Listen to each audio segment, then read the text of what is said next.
Good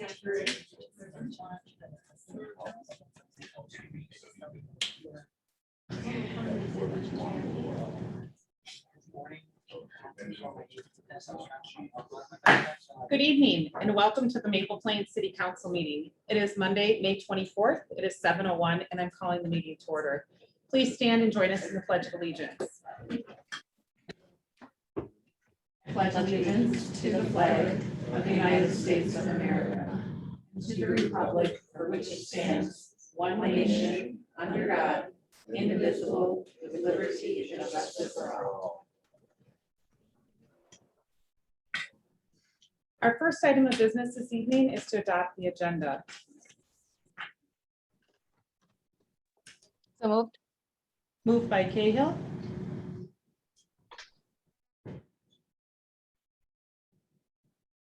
Second by DeLuca. Second by DeLuca. All in favor of approving the agenda, adopting the agenda as is, say aye. Aye. Aye. Same. Motion carries. First item of business tonight is very exciting, as I'm sure you can hear the buzz in the room, is swearing in of our new firefighters, and I'm going to turn that over to the chief.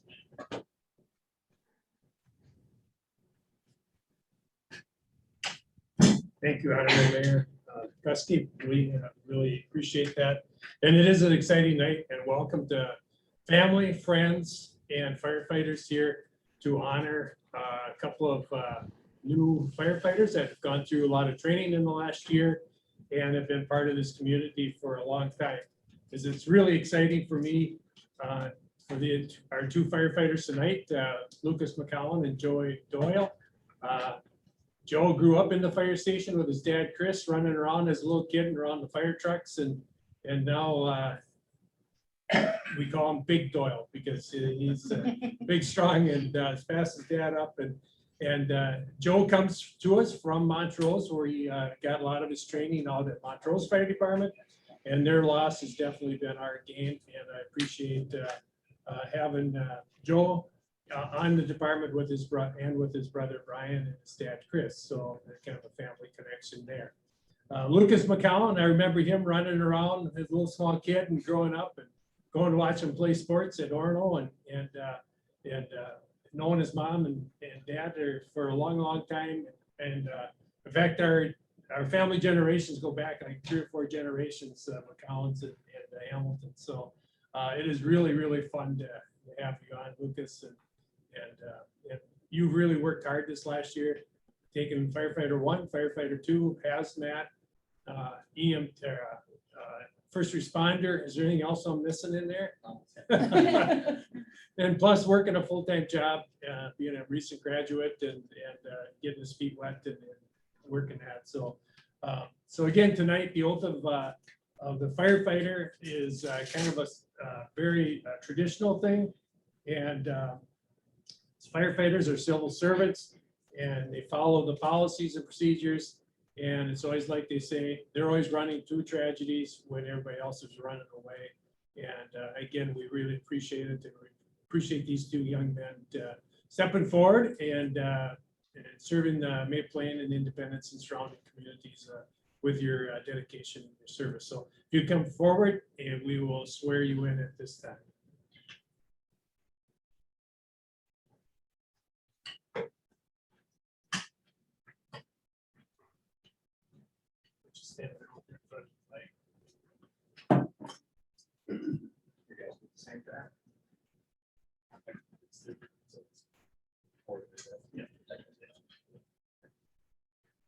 All right, if you want to, I'll individually, the first first line, and then we'll kind of do it together after that. So I, Lucas McCollum.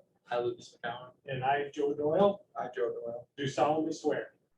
Do solemnly swear. Solemnly swear. Okay. And defend the Constitution of the United States. And do defend the Constitution of the United States. And defend the Constitution of the United States. And the state of Minnesota. And the state of Minnesota. And the state of Minnesota. Against all enemies. Against all enemies. Against all enemies. Both foreign and domestic.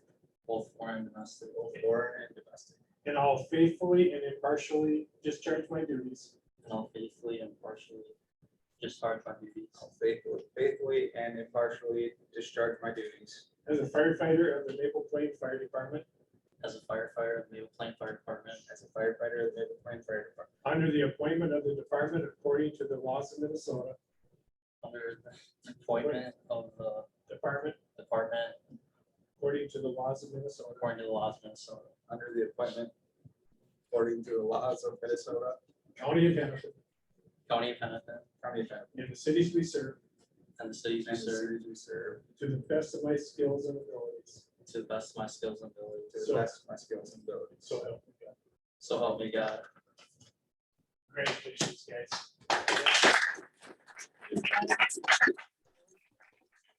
Firefighters get to choose, so they like to pin their badge. So whoever you've chosen to pin your badge, if they could come forward at this time. Kaylee.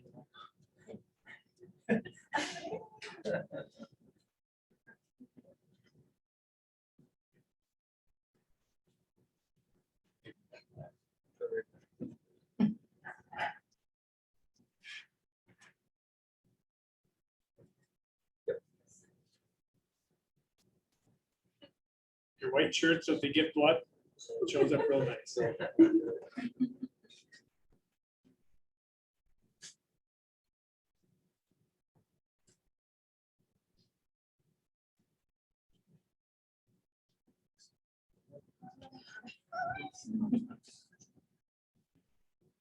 And at this time, I'd like Assistant Chief, Deputy Chief Corey Schultz to come forward and hand out their new helmets that they've been so wanting to get rid of their red probationary helmets, and they get their firefighter helmet and their front hat. So you can hand those out, Corey.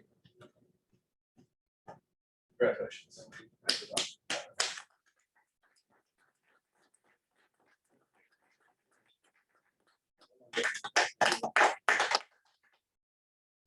And it is a regular council meeting going on, so if we'll take quick pictures and then we'll go to the fire station for a cake and coffee reception down at the fire station.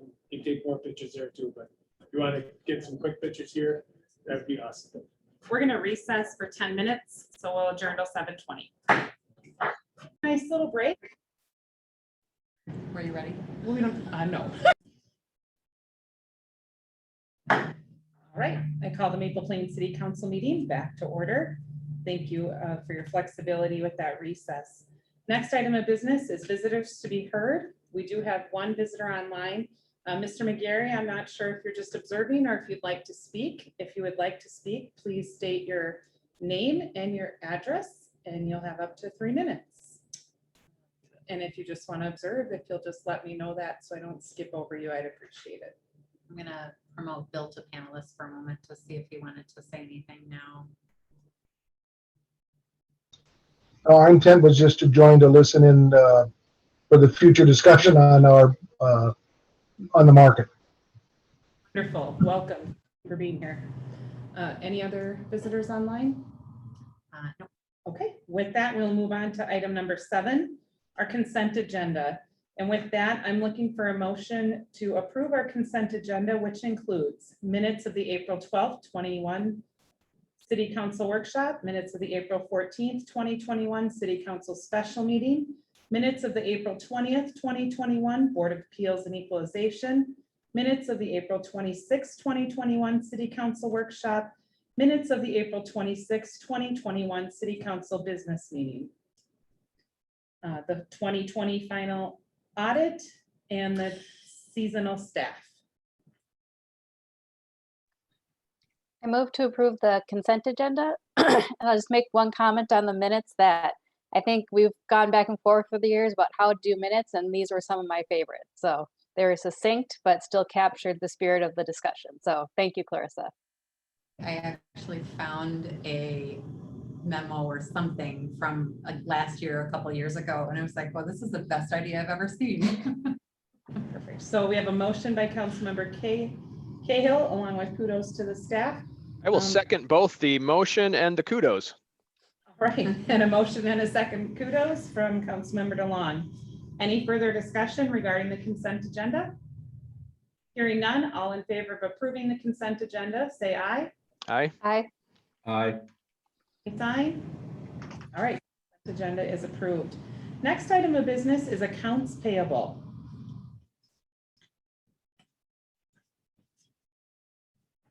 Any questions regarding accounts payable for staff? I have a couple. Member DeLong, the floor is yours. Clarissa, I don't know if this is just a different generator, but it just popped into my head looking at the charges from Interstate Power Systems.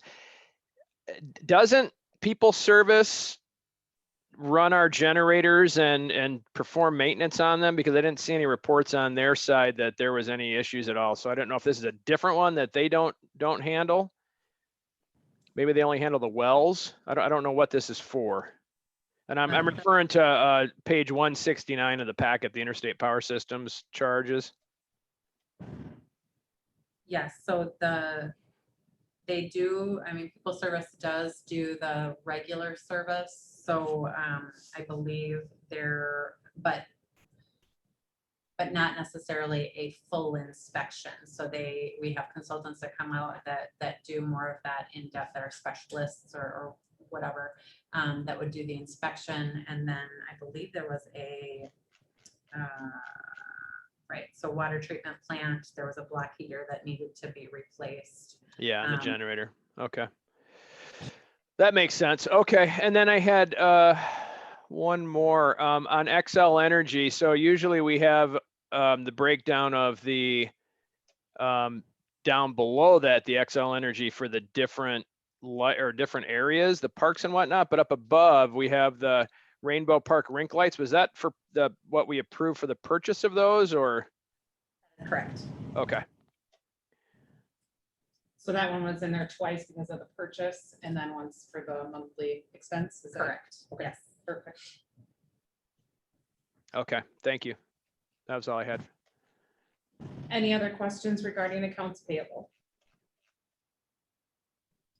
Hearing none, I'm looking for a motion to approve the accounts payable. So moved.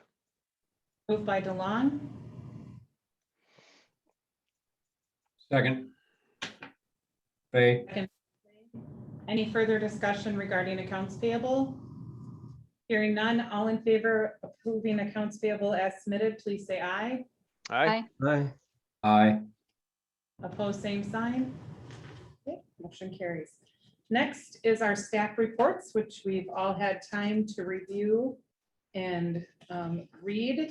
And I am looking for a motion to receive those unless there are any questions. Mayor, I've had a question. Yes, Councilmember DeLong. On the People Service report, there's multiple mentions of weed treatments at the parks and different areas around the city. I thought we had that already, we paid for that, or we contracted that with a third party. I guess it would be a fourth party.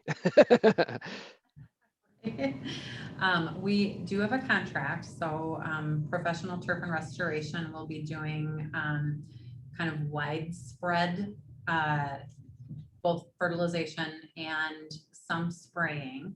And he has a plan, but we're also adjusting the plan based on kind of how things are coming up in order to maximize our budget. What Dylan is doing is more of the spot spraying in the areas that are not planned to be covered by Professional Turf and Restoration. Sometimes, it's around signs or fences or whatever. We've asked him to take care of that along the walkways is another example. Sure. Okay, thank you.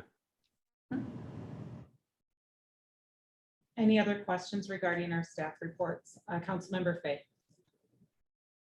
Thank you, Mayor. Clarissa, this is the second time, I think, in a couple of months that I've seen documentation about Badger meters. Are we planning on bringing something to a workshop on our water meters going forward? Is there something that I'm missing? It's going to be quite a ways down the road. We've received notification that the software that we currently utilize to get the data from the meter into Banyan is being discontinued. It won't be supported anymore. So it's not like it's going to explode.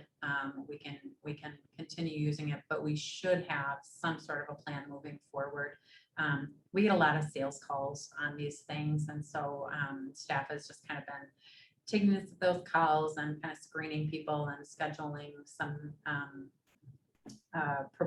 not proposals, just kind of intros to these products.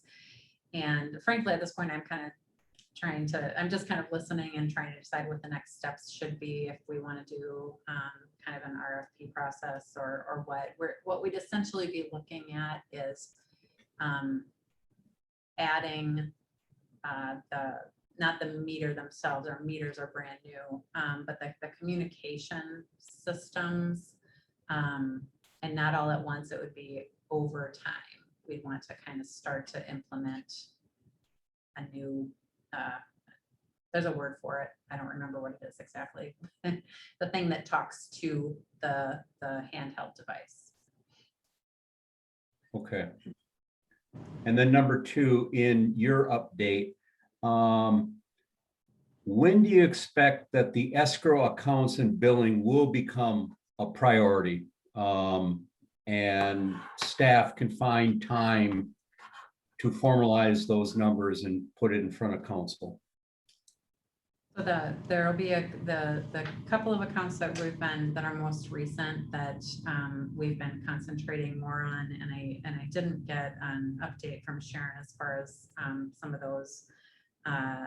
So that would be the Meadows and the Gateway project. We want to be able to close those out. The other ones are really kind of these older accounts, and so I need to talk to Bonnie about, once we have all the information kind of mined from Banyan, what the best kind of next steps are to balance those. So it might be writing off a couple things that weren't invoiced. Then we might have to decide if we need to reimburse people. So I'm hoping to get that. Again, spring has been kind of insanely crazy, and I hate to make excuses, but with limited staff, I'm hoping to get the Meadows and Gateway done within the next month. Okay, because wasn't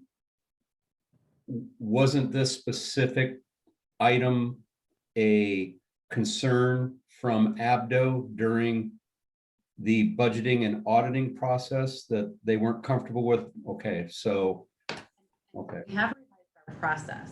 All right. The process is revised, so moving forward, we should be looking much better. But there remains the question of what do we do with these unbalanced funds that we have, kind of accounts just kind of sitting out there that are, some of them are very old. Well, they're getting older. They are getting older, and I appreciate your patience.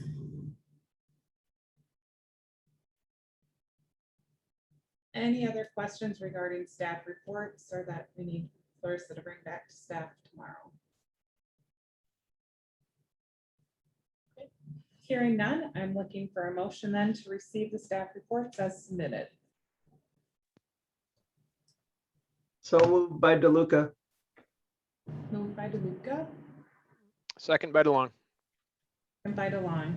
Any further discussion? All in favor of accepting the staff reports, please say aye. Aye. Aye. Opposed, same sign. All right, motion carries. Next, we'll move on to new business this evening. We will begin with letter A, the 2021 reconstruction project bond sale. I'm going to turn that over. Great.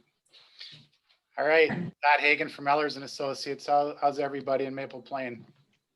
Hi, Todd. All right. Thanks for having me. Great. We have a couple bonds that we helped sell today for you. We took bids on them. They're competitive bids, non-negotiated sales. So everybody kind of got to take a look at them that wanted, had interest in stepping up to the plate for Maple Plain today. It looked like Ellers had 3 out of the 4 Minnesota sales today. So 2 in Maple Plain. We had a Roseau County also. And so it was a moderate day in Minnesota for competitive bidding. It looked like the stock market kind of ticked up a little bit today too, but I don't know, bonds are supply and demand. It's my old economics 101, right? Supply and demand is what bonds is. So, but if the stock market's tanking, then people tend to kind of invest in bonds as a kind of a safe haven, right? Because bonds are usually, those folks pay their bills, right? So anyway, it was kind of quiet that way as far as, no real swaying either way today. Rates are still at historic lows, generally. So again, it was a good time for you guys to get out in the market on this. I'll talk about your bond rating with some details a little bit, but I always like to cut to the chase. And I know Mike likes to kind of take a look and show me the money, right? And let's go through that. I mean, you did maintain, you did bond rating underlying City of Maple Plain bond rating for both issues, the refinancing and the new 2021 street reconstruction project. So you did maintain your AA stable bond rating. That's the city's bond rating. And then we did get that AAA guaranteed rating on the new project portion because it qualified. And so, that one kind of sold with the AA and the AAA right behind it. So, and it doesn't get much better than that. So, and it's guaranteed by the state. So if you can't make your bond payment, the state will make it for you, but they'll find you somewhere and they'll want it back. So don't do that. Okay. But it's good backing for the folks that are buying the bonds. So, today we got on the A bond, the new project portion bond, we did get 2 bids. And the best bid was from Northland Securities, out of Minneapolis, but United Bankers Bank, they're on the corner of 494 and 35. It's a bank for banks. So they went in with Northland, and DA Davidson went in with Northland. So it's kind of 3 participants in that one. And then the second bid was from Baird out of Milwaukee. You'll notice on the next one, we won't go through that quite right now, but it was flipped, basically the refunding. So Baird won that one. Anyway, so this bond, the difference between the 2 bids wasn't a lot, really. I mean, this thing came in at 1.74% for a 20-year bond, 1.74. And then, the next bid was, 1.79. So there was only like almost $16,000 sort of difference. So, either bid would have been great. We appreciate the tight bidding. It looks like it's, good market rate bids. Nobody threw us a bone or anything. So we're good there. And I'm happy with seeing that, the 2 bids really tight, so we could get 10 bids and, the other ones could be way off, right? So that's good, nice tight bidding today. So it ended up being about 0.12% less than our pre-sale estimate, so came in a little bit under, which is nice. And then the cost of issuance came in a little bit lower. And then there was a little bit of premium bidding on it that mostly went to the underwriter fee.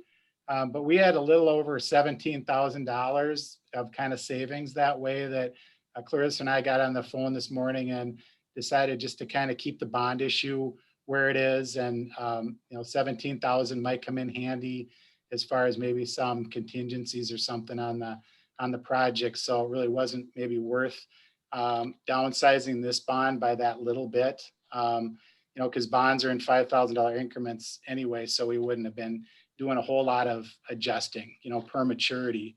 So the bond issue stayed the same on that. And so when you look at the bid tabulation, I think you have that in front of you. The interest rate is what's stamped on the bonds, goes from 1% to 2%. And then the yield, the reoffering yield next to it, that's what the customers are getting, right, for their investment return. And so the difference between the two was that little bit of premium. And mostly it was at the top half of it, basically. And but you're getting a good, that reoffering yield is what you'd be looking at for kind of where the rate is, for you. And that worked out really well on that one. And should I just go flip over to the B bond and just kind of still show you the money, right? So the B bond was a refinancing bond, and that's only 7 years left on that one. So it's a short one, but it was still, rather large at a little over $1 million. And so that one sold with your, your AA stable credit rating. And because it's a refinance bond, you didn't qualify for the state guarantee. And then that one was purchased by, the winning bidder is Baird out of Milwaukee. And 20 syndicates, 20 participants go in with Baird. And so you can, maybe some of them you recognize, UMB Bank, and there's some others down the line there you can see that go in with Baird. And then, and that was at a 0.78%. So pretty cheap money there. And then Northland came in at 0.79. So, $2,100 difference in interest cost between the two. So again, I mean, these guys, they like Maple Plain. I'll show you the history because Mike likes to see that kind of who your prior bond issues, kind of where we're at and who was interested in it before. But this one came in about 0.25%, 0.25% less in interest rate than our pre-sale report. So I'm happy with that because, it was kind of a smaller savings anyway. And so, you're saving a little over 47,000 over the 7 years now. And I think it was somewhere around 30, when we looked at it before. So, I don't think it gets much better than that as far as a short bond like this. And so it was a good time to refi. This bond had a lot of premium on it. And so we downsized this bond by $170,000, so, you're issuing, instead of $1,215,000, you're issuing $1,045,000. And that's just not money that falls out of the sky. That's money that's generated by the customers, of Baird. And so they like the 5% stamp on their bond because they think rates are going to go up. And so they can market that 5% bond better than a 0.25% bond when rates go up. So they just gave, Baird all this money just to, have the luxury of holding a bond that has a little higher interest rate on it. So don't let the 5% scare you when you see it on the bonds because we lowered it by 170,000 to burn that yield down, to the 0.78%. And I know, Mike, I know y'all like the razzle dazzle. It sounds like smoke and mirrors, but that's how a lot of these are coming in these days. It's just rates are so low. In order to attract a customer, you have to, bid like that. And, we bid on true interest cost. And so there's no funny business that can happen. There's nobody that can, do anything that manipulates the bid with the true interest cost way that we calculate it. So, it is a good bid and it's a, great market rate that you guys got on that. So, so that one came out really well as too. So all the numbers behind here are all final, nothing's going to change. The bond issue, they're closing on June 10th. So we're going to get rid of the old one, put the new one in place, and then, you guys can, invest your money in the new project, portion too, as high as you want until you, for a reasonable period of time until you need it. Right. So I know Clarissa's looking around maybe to see who might, want to kind of take that money for a little bit so you can make some money on your money for a little while anyway. But we had a nice conversation as far as the rating report. And again, that's attached onto both of them. It's the same rating report for both, and we had, Clarissa on, and Bonnie from Abdo and Sharon was on too. And I was driving through Chicago, bringing my daughter back from college and, everything worked out good. I didn't cut out or anything. And so, staff did a really nice job for you. And it was a good discussion. I mean, you guys haven't been in the market for a while. So, we had to update, Standard & Poor's out of Chicago with your 28, audit, 2019 audit, and then you got your 2020 audit and 21 budget. So there was, a lot going on with Maple Plain that, they hadn't seen in a while. So that worked out, pretty well. They sent us the questions in advance. And so we got to kind of, get ready for it. And, if you read through that rating report, what jumps out at me, aside from, you're a AA and that's great, is that, your budgetary performance score is a little weak. And that just means it's been kind of jumping around a little bit in the last few years, dipping down, and going back up, and I think they just want to make sure, and I know you get some financial management planning going, right, with the ABDO, and that's going to help maybe smooth things out a little bit. And because I think your policy reads 60%, is your fund balance target. You might have gone down to 50%, a few times, and so S&P didn't, they didn't nick you on that or anything, because they feel that, you guys are working on it and you're going to get that back up to your, fund balance threshold, and to kind of keep things smooth and steady, throughout the year as best you can. I mean, there's nothing wrong with one-time expenditures you weren't expecting and things like that. And it's just, just to keep that, and that's what performance means. It means throughout the year that, you kind of not, moving around too much with, off of your budget, right? And so I think that's just the takeaway on the rating report, is just to kind of just be mindful of just maintaining that higher level, because the more money you have, in the bank and the fund balance, a lot of times you're higher the credit rating, right? So it seems silly, but AA, they look at, all the municipalities. And so they've got all these little kind of scorecards out there. And so you want to make sure that you look the same as your peers in the AA category. And I think that's what they're getting at. So, really that's all I kind of saw in there. And that's what S&P saw too. So it's not a whole lot to work on. It's just basically to maintain consistency. Because I know you've been, management's been, pretty new right now, right? So, and I know, things have settled down a little bit. And Clarissa's going to stick around for a long time, so it's going to be great. All right. So that's a lot of talk for me. I don't know if you all have any questions, but it was a busy morning for us, and but it's fun working with you guys and doing bond issues. And we have good people all around us, right? Team from the city and our team, and the rating folks and the people that buy these bonds. Everybody's got, motivation to kind of get it done. And hopefully this was a good, honest way, for us to do it for the city. So I'll yield to you folks for any questions you may have for me. Thank you, Mr. Hagan, for that report. Questions?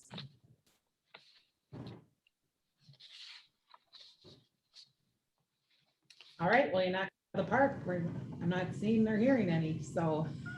And if I may interrupt, Madam Mayor, I just wanted to let you guys know, I had said that I was going to look back at some other bond issues to see what, how things panned out. Like in, let's say 2018, you had a bond issue. It was a 20-year bond.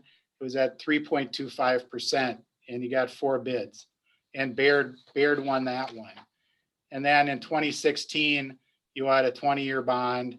And Doherty and Northland kind of went in on it too, and that was at 2.33. And then in 2014, you had a 20-year bond, you got 3 bids, and they came in at 3%. And Baird, with all their participants, won that one. And then I went back to 2013 when I think you're doing 15-year bonds back then. United Bankers Bank, one of the participants in the winning bid on the first bond, came in at 2.87. So the rates that you got today are really good in comparison. It is what it is on the day of sale. We can't control that. But it looks like, the folks that are really interested in Maple Plain kind of step back up again, and, they like to see you guys out in the market and give you a good bid. So sorry for the interruption, but I almost forgot to tell you that part. No, thank you for the interruption and the information here, and we appreciate that. All right, with that then, I'm looking for a motion to approve a resolution awarding the sale of the general obligation improvement bonds, the series 2021A. So moved. Second. Second by DeLuca. Any further discussion? All right, it is a resolution, so I'll turn it over to staff. DeLong, Aye. Hay, Aye. Hill, Aye. Luca, Aye. Mayor Moskowski. Aye. The ayes have it, 5-0. Next, we'll need another motion. This one's to approve a resolution awarding the sale of the general obligation refunding bond, the Series 2021B. So moved by DeLuca. Okay, moved by DeLuca, Second. second by DeLong. Any further discussion? Hearing none, we'll do a roll call vote. Moskowski, Aye. DeLuca, Aye. Cahill, Aye. Fay, Aye. DeLong. Aye. The ayes have it, 5-0. So again, thank you so much, Todd, for your work, and to our staff for working on this and the great rates, and we appreciate it very much. Thanks again for the business. Appreciate it. Thanks for being with us. Thanks, Todd. With that, we will move on to new business, letter B, McGarry's Market Site Plan, and I'm going to turn this over to our city planner. Thank you, Honorable Mayor and council members. This item coming before you tonight is a request by Bill and G. McGarry for site plan review for the renovation of the existing commercial building located at 5215 Main Street East. This item was taken in front of the Planning Commission at the Planning Commission's last regularly scheduled meeting and ultimately recommended to the City Council for approval. The McGarrys approached the city about several changes that they had intended to make to some lease space that they were planning on occupying in the 5215 Main Street East building. And at the time we talked through their intended changes and some of the renovations and things that they were planning on doing, we and as we got into more detail, we identified that some of the intended uses and some of the changes that they were planning fit into the permitted uses and fit into kind of the historical use and context of that building. And then we identified a couple of things that we thought really represented a change in use and an intensification of use to the point where we believe they kicked in a commercial site plan review process that required further consideration by the city, both in front of the Planning Commission and City Council. And so I'll just describe what those uses are, but ultimately they're currently occupying a portion of that space as a retail market place. I think everybody's familiar with that establishment, and retail use of that building is a use that historically has been conducted and is a permitted use in the mixed use downtown zoning district. And so those uses have been in place now for several months, and the McGarrys have been occupying that space. The uses that we talked to them about, not necessarily just automatically fitting in, really pertain to kind of this idea of utilizing a portion of that space for special events, things that would be occasionally done on that property, and things that would have an intensification or cause an intensification in use above and beyond typical retail sales coming out of that space. And so what we had discussed and what they had described to us were uses that would essentially be compatible and complementary to their business as a restaurant and their business as a retail market, but that would be occasional uses that would be outside of kind of the everyday restaurant market usage. And those uses, as they were described, things such as occasional special dinners that would be that would serve a unique or a different menu. They might have wine tasting or similar types of kind of special occasion elements to those. So kind of a special use dinner or special event dinner that would be kind of very boutique style, very, very intimate, very much smaller in scale than say like a large conference or something like that, but would be focused on the culinary side of it and on the wine and things like that. They also talked about wanting to utilize a portion of that space for cooking classes, things that would complement their restaurant use and that would allow them to bring people in, see the market, maybe, utilize some of the things that are sold in the market as a part of those classes. And so we looked at those two things as something that went kind of above and beyond, also would bring in more people than your typical retail sales coming out of that market. And so we said we needed to just step back, look at the site, look at the building as it relates to it, and understand better what it is you're proposing. And so the applicant provided us with a architectural plan included in the packet. I can walk through it in more detail or put it up on the screen if we want, where they show the market space kind of as market retail space, but then they show this conversion of space where they'd have the availability of tables essentially, or stations where they would bring in more people for these occasional events. And so we looked at it then really from the standpoint of, can the site accommodate additional people? How does that lay out from a parking standpoint? And are there any other considerations that need to be made by the city? So we provided a breakdown of parking as it relates to restaurant and kind of this special use. And we go by the number of seats provided. And so in this particular case, they're showing that space could accommodate up to 36 seats. We require 1 parking space per every 4 seats, or a minimum of 15 parking spaces for any kind of a restaurant space. So we equated this in the best way we could to that type of a use. We identified the 36 seats, creating a need for 9 parking spaces, but again, 15 being a minimum. So we utilize 15 just for the purpose of going through this process and having a discussion about parking. The market space itself utilizes 5 spaces. It's about 1,250 square feet. We require 1 space per every 250 square feet.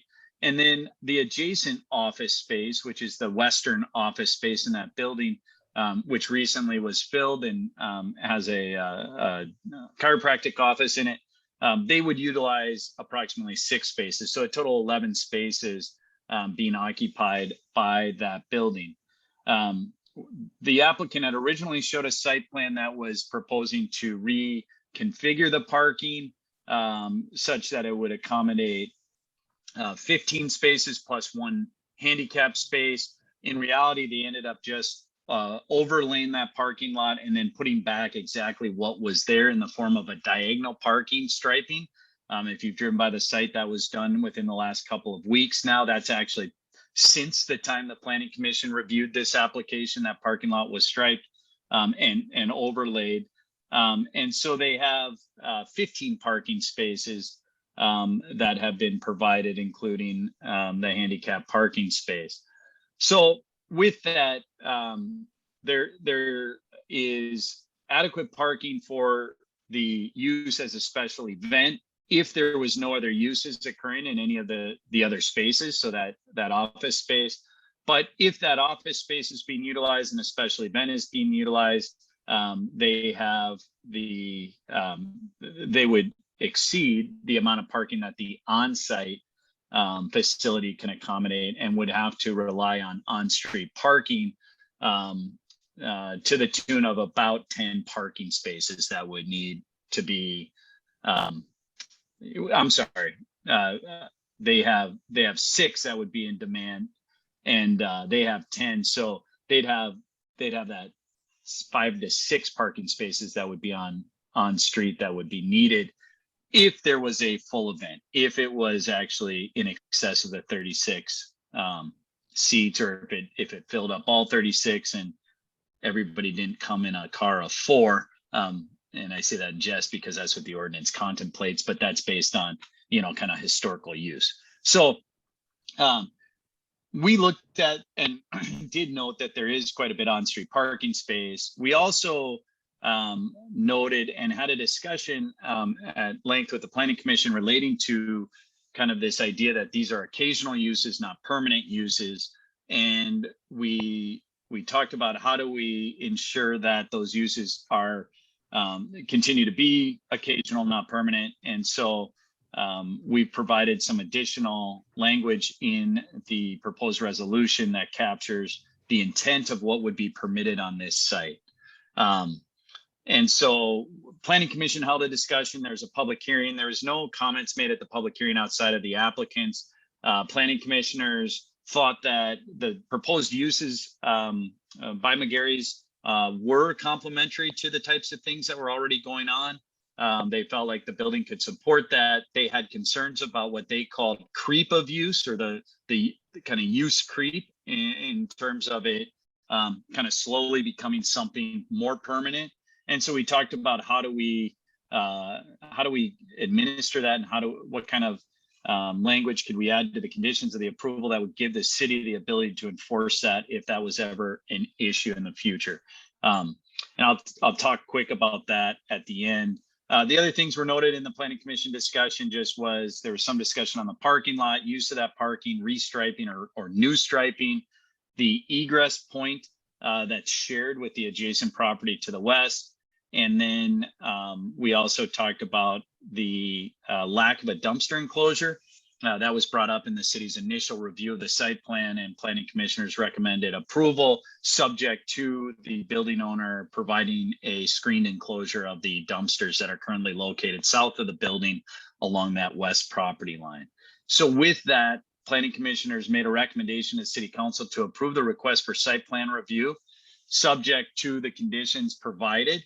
And those are included in the resolution. And the one that I noted was the approved use of this space shall be limited to the occasional use of the market space for cooking classes, special dining events, and similar events as determined to be compatible and approved by the city in such a manner that it does not cause a nuisance. And then this space cannot be used for a permanent restaurant, dining center, bar, other similar use without review and approval of the city council. And then we list some examples. This language that was drafted came after Planning Commission's recommendation, and it was drafted by the city's attorney to try to capture, I think, a kind of defensible and an enforceable condition that would be attached to the conditional use permit, and then just really capture the intent of what the McGarrys have talked to us about, and what they're saying that they are going to do with that space. Should this get approved by the city council. So with that, I'd be happy to answer any questions on the site plan review request. Any questions for staff?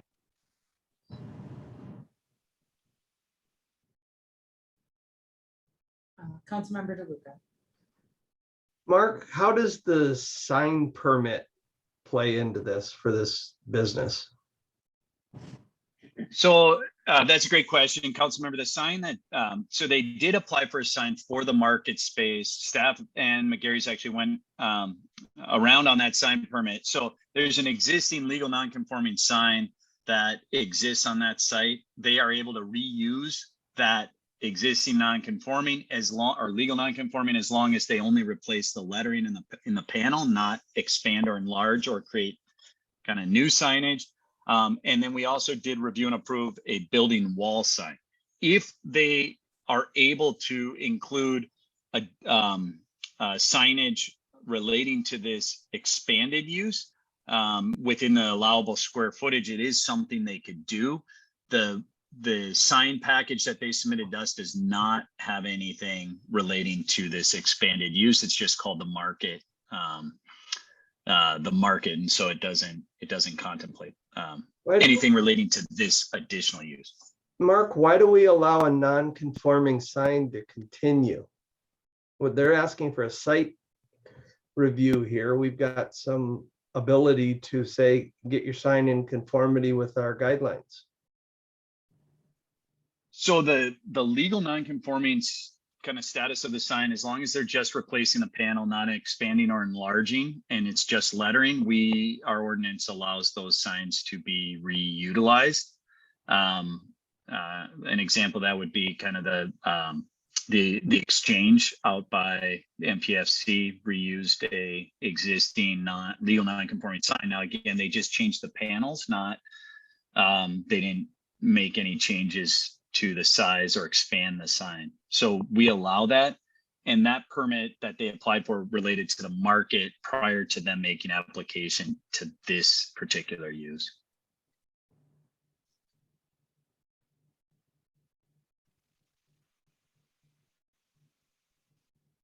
Councilmember Fay. Hi, Mark. Great job and kudos to the McGarrys for repurposing a building. It's funny, you mentioned use creep, and as I was reading this, that's not the word I came up with, but I kept thinking, you know, what is it that we have? What tools do we have in our toolbox? Because we never seem to ask enough questions when putting conditions on a conditional use permit. Because I don't know what questions to ask, but when you say that, you know, the conditional use is subject to, you know, what the city determines, that's very subjective. And I'm wondering if there's, without being overly mean, how do we make sure that the limitations are very objective, where we can say, you know, we said 1 and you're doing 3, or you said A and we asked for B. Is, without complicating things, is there any ways that we can incorporate something in there that says, if we get this use creep, we can, you know, make them aware of it and slow it down without going to court? Yeah. Yeah, it's a great question. It's a hard question, and it's one that we had a lot of discussion about. You know, I mean, this use creep is why I'm bringing this to you, is I didn't want to see this just go in as a kind of, yeah, that fits into the code somehow. I wanted it to be structured, and I wanted to make sure we had some parameters around the use so that we didn't experience use creep, because, you know, use for a bar or restaurant is just wildly and wholly different than use as a small retail marketplace, right? It just doesn't, it just has a totally different set of parameters. So I say that only just for context. What I tried to balance in this, and I think council can certainly weigh in and provide direction if you feel there's something else, is, you know, I started going down the road of, well, could we create really subjective criteria that are black and white? Could we create a number of events? Could we say 10 events a year? Or could we say 3 events a week? Or could we say events from this time? And I started to try to think about, how do you administer that? Who's counting those events? How do you keep track of that? And then you think about it, and you think about the limitation that puts on a business owner. So that's always really hard, right? So I tried to then pull back and say, okay, well, what are we really trying to prevent? The things we're trying to prevent is, this can't be an overflow dining room for McGarry's. That would need to be different. We would need to revisit that. So we state it can't be overflow for McGarry's. That was one thing. And then we say can't be daily or regular on-site dining carry out. So it can't be a dine-in carry out food business. And then parking that regularly requires the use of on-street parking or takes away from available parking in the adjacent office use. Those would be 3 things that would cause us to revisit the application and have that conversation with the applicant, potentially pull the approval. I don't know. I mean, you know, talking through the uses with Bill and Jean, I mean, their intent is certainly to be more boutique, not to be kind of mass scale. But it's always, what if that changes? You know, what if the ownership changes? What if somebody else comes in and buys McGarry's, and now we've got different owners who have a different idea?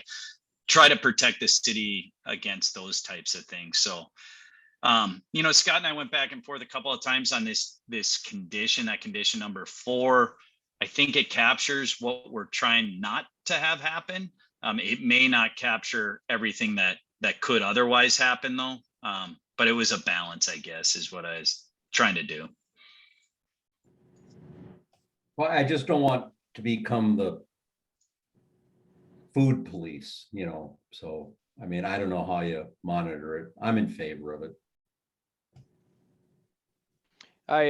As my first planning commission meeting, the first fly in the wall that I was able to be for one, it was a lively discussion, and it was very thorough. So everything you've asked, I mean, we asked and then some. So, and a lot of good discussion with the owners as well. So with Bill, so I feel real comfortable with it. I as well don't have questions. I feel like, Mark, your synopsis was thorough, and I feel like Planning Commission did their diligence. So with that, then I am looking for a motion to approve resolution number 21-0524-01, a resolution approving the site plan review to allow a change in use of the property located at 5400 Highway 12. So moved. Moved by Cahill, I'll second. second by DeLong. Any further discussion or questions? Hearing and seeing none, we'll do a roll call vote since it's a resolution. Sure. Councilmember Fay, Aye. Cahill, Aye. Mayor Moskowski, Aye. DeLuca, Aye. Aye. The ayes have it. So thank you to everyone for your work on that. And thank you to McGarry's for your creativity and continued business growth. We're glad you're in Maple Plain. All right, with that, we'll move on to item new business, letter C, special event permit for community theater.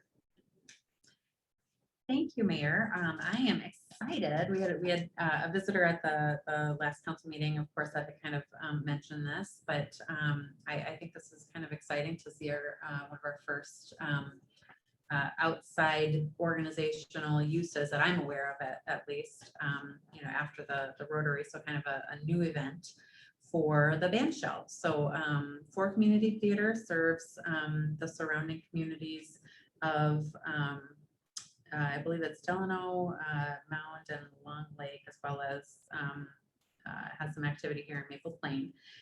They are looking to have a one-act play festival on Friday, August 20th, just from 5 until 7 p.m.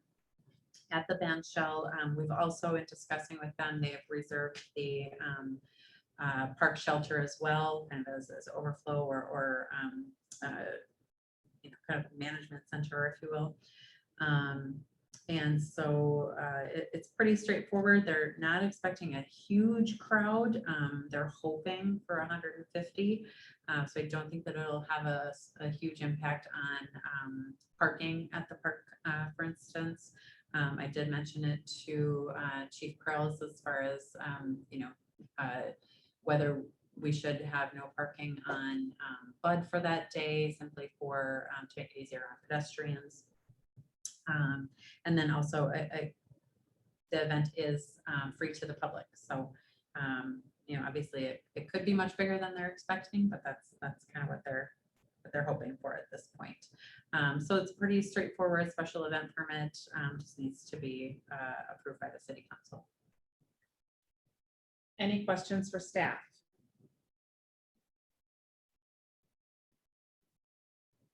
With that, then I'm looking for a motion to approve the special event permit for community theater to be held on Friday, August 20th, 2021 at Veterans Memorial Park. Enthusiastically moved by DeLuca. All right. Moved enthusiastically by DeLuca. Enthusiastically offering a second. I'm glad we're using the park. Absolutely. It is very exciting. All right, so we have a first by DeLuca, a second by Fay with lots of enthusiasm, and I see smiles from everyone. Any further discussion or questions? All those with an enthusiastic eye, please say Aye. Aye. oh, same sign. All right, hearing none, the motion passes. So we look forward to hosting that event, and hopefully some of us will be able to attend. All right. Next, we'll move on to letter D, massage therapy establishment license for Haven Homes. Yes, so this is the establishment license. You will recall at the, I believe it was the April meeting that we approved, or excuse me, the March business meeting that we approved the massage therapist license for Josie LaFave, who will be working at Haven Homes. In those discussions with Haven Homes for that license, they were not intending to get an establishment license, but they have decided to do so.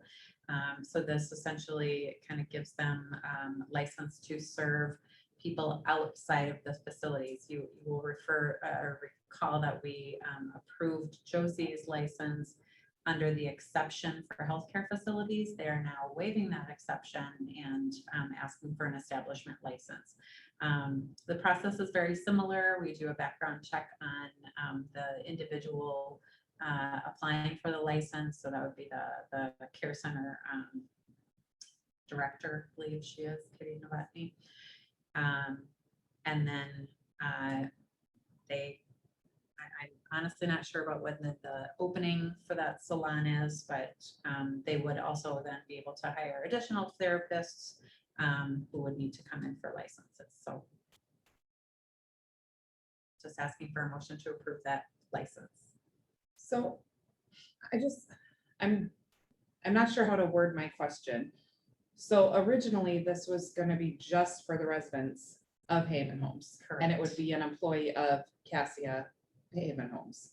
So now they want to open it up to the public and open it up to everyone. So my concern is how does this affect our other massage establishments already in town? And is there separate entrances and parking? Because now this feels more retail, this feels different to me than what it was before. So.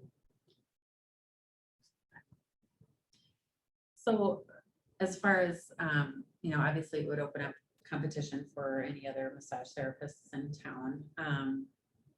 As far as, how much business, in talking with them originally, I think Josie was originally scheduled or planned to be there one day per month. So it was very occasional. So I really don't expect this to be, a huge booming part of that salon business. But I think they were just looking for maybe a little bit more flexibility. Okay, because this was never part of our plan for parking, entrances, for everything, so it just caught me Sure. differently. Yeah, those are excellent points. Yeah, do they have has the space been verified by Mark or how, I mean, how does, like, do they, because now it looks like it's a storefront. Right, that's my question. I understand why they're doing it. They were like, originally we approved just that one person to be able to come in there and work, but now they're saying, hey, this could be a great idea. Okay, but where are you doing it? In the lobby? I mean, like, do they have an easy in, easy out parking access, and shouldn't that all be run through planning or? So Mark, are you still on? Yep. I am. What does that facility look like? Do you know? Do you happen to know what that? I mean, I know what it looks like. I'm not sure where they're planning to do it within the space. And then would they be using the front? Yeah, that's my question too. Door. And I am in there daily and I've seen the hair salon and I've seen the spa area and I'm just not sure how it all fits together. And I feel like this should probably go through planning before it comes to us. I just feel like there's a lot of unknowns. Oh, so they already have a salon in there? They have a hair salon in there. For the residents, they have a resident salon. Yeah, I mean, if you have a room within the salon that they just want to convert into a massage table, into a massage room, I mean, that would be pretty easy to do. I didn't realize it already had a space. That space. I mean, it's set up, there's chairs and washing stations to wash your hair. It's not set up with tables and privacy.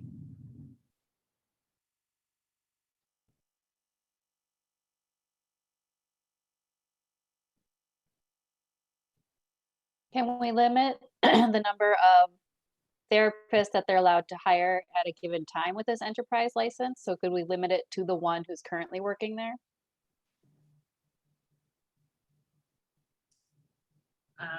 I'd have to revisit the code. That doesn't jump out as something that would have been called out in the code. I guess I'm not sure how that would, what the legal ramifications of that would be. That's a good point though, because that would help with the parking and the in and out and where they're doing this at. But again,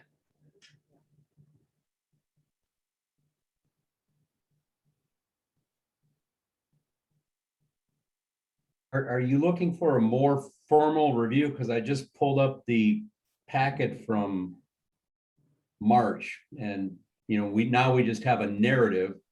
And before we had 10 pages of documentation. Are you looking more for like a site plan review, Mayor?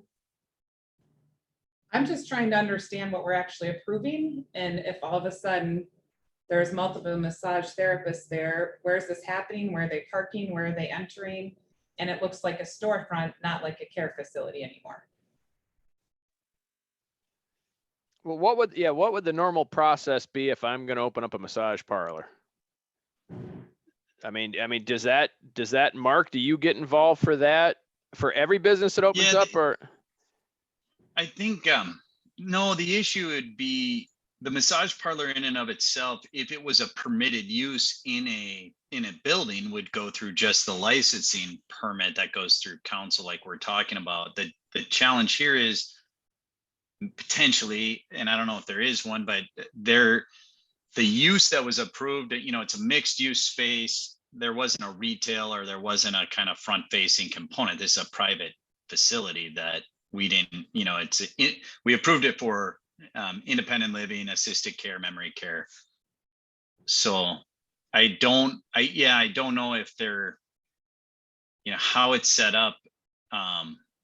If just anybody's coming in, one, I mean, is there any kind of security issue? Two, do they have the adequate parking out in front? What is the use? Is it just one therapist on a couple hours a week, or is it every day? That use probably wasn't contemplated, but. Unfortunately, I don't feel like we have enough information to make an informed decision. So I feel like this needs to go back to staff.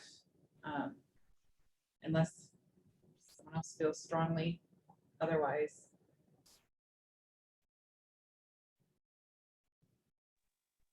No, I agree. It would be beneficial to get more details on the level of service they expect to provide.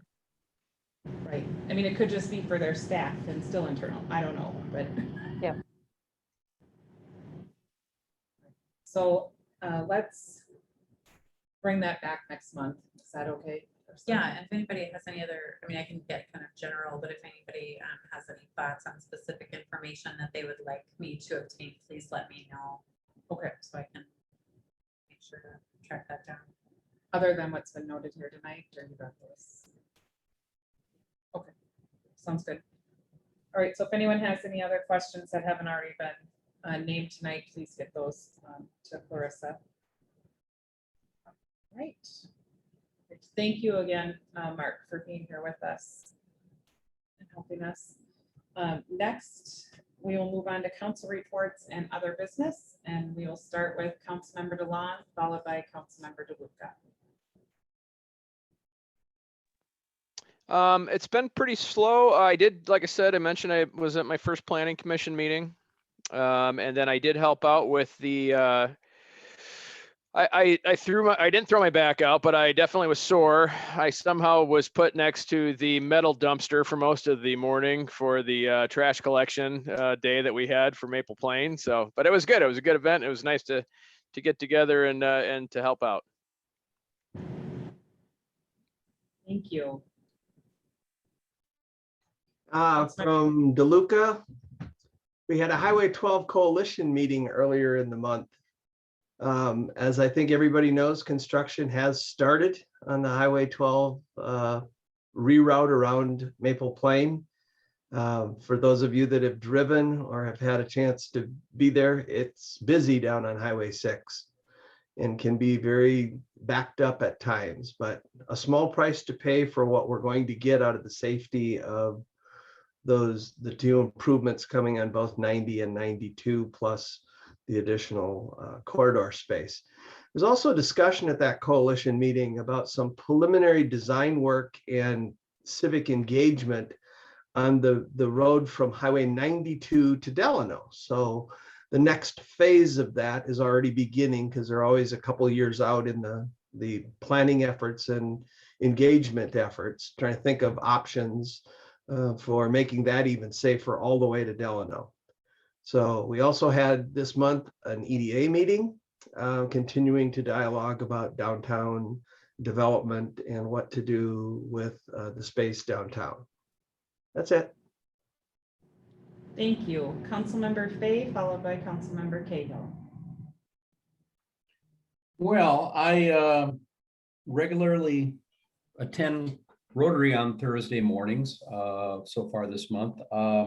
We've had several Party in the Park Rotary Planning Commission meetings. We're well underway for a successful event. We've got great partnerships from our local businesses to help offset the cost of the infrastructure.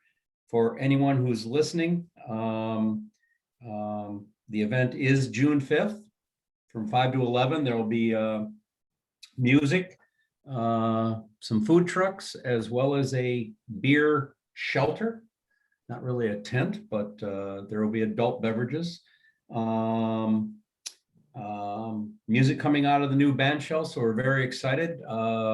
I think Julie will probably talk about the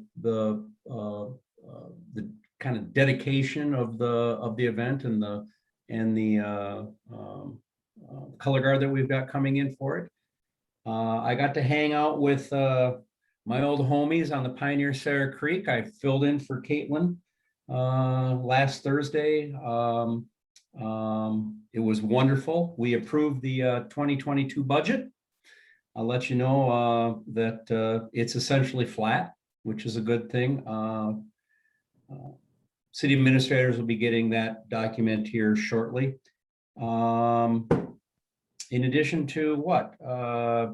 Fire commission, and as well as a fire relief meeting this month. That's it. Yes, thank you, Councilmember Fay, for stepping in on Watershed last minute when I lost my voice. Wouldn't have been very effective, but I knew you were the right person to advocate for the budget, so 0 increase. I also attended the fire relief meeting as well this week, and we're working through a formula to help keep our contributions to fire relief more predictable in the coming years, and so look forward to that coming to the group. Right. Thank you. I was able to attend Rotary and Fire Commission as well, and want to thank everyone for EDA. Felt like that was a good discussion with ULI, so thanks for your work on that. This month, I was able to attend Regional Council of Mayors, and our topic was racial justice, equity, race, and racism. Was able to attend the Fire Service Planning meeting. Went to the West Hennepin Chamber of Commerce meeting. Our speaker was from Spikes, which if you haven't heard, Spikes has bought UFC, so welcome Spikes to town. And then as well, we talked a lot about the construction and the construction task force and how to help each other and our businesses through that time. The Northwest Hennepin League meeting, Judy Johnson from Met Council, our rep, came and spoke with us and learned some things there.